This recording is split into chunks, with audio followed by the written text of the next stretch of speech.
Hi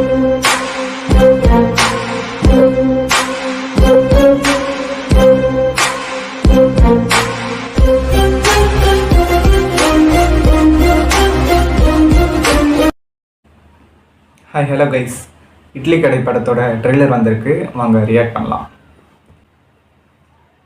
okay guys, ready?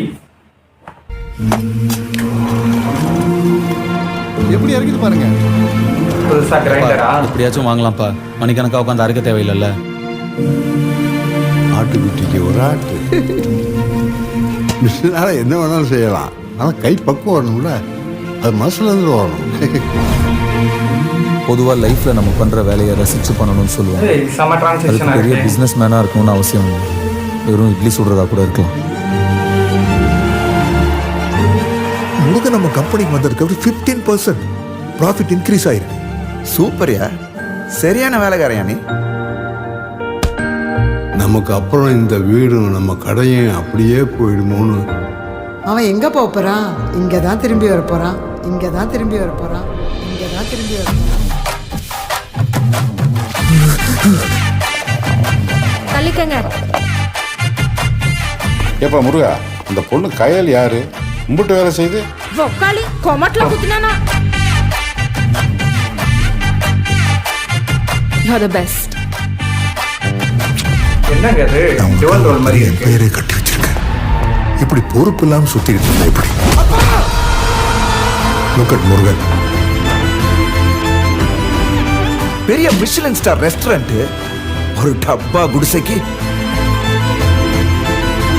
அது வெறும் கடையில் தம்பி, இந்த ஊரோட அடையாளம். ஏய், சமுத்திரக்கனில.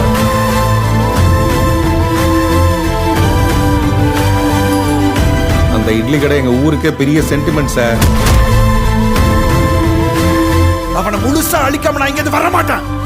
வேண்டாயா, ஓ, ரெண்டு பேருக்கும் கிளாஸ் போல இருக்கு. எட்டனா பேர் அது அவங்க அப்பனோட இட்லி கிடைக்காக அவன் சாகிறதுக்கு ரெடியா இருக்கா.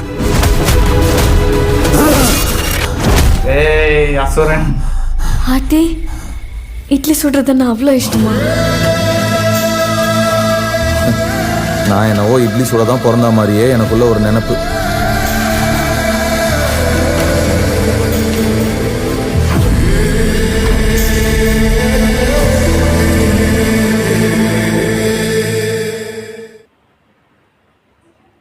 அவ்வளோதான் கைஸ், முடிஞ்சிச்சு. இது வந்து பார்க்கறதுக்கு என்னமோ ஒரு ஃபீல் குட் மூவி மாதிரி இருக்கும்னு தோணுது. ஏன்னா அப்படி தான் இருக்குது பேக்ரவுண்ட் மியூசிக் அதெல்லாம் பார்க்கறதுக்கு.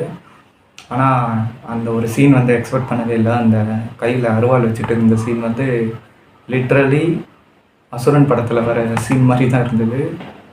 ஸோ யா, தேங்க்ஸ் ஃபார் வாட்சிங், பாய்.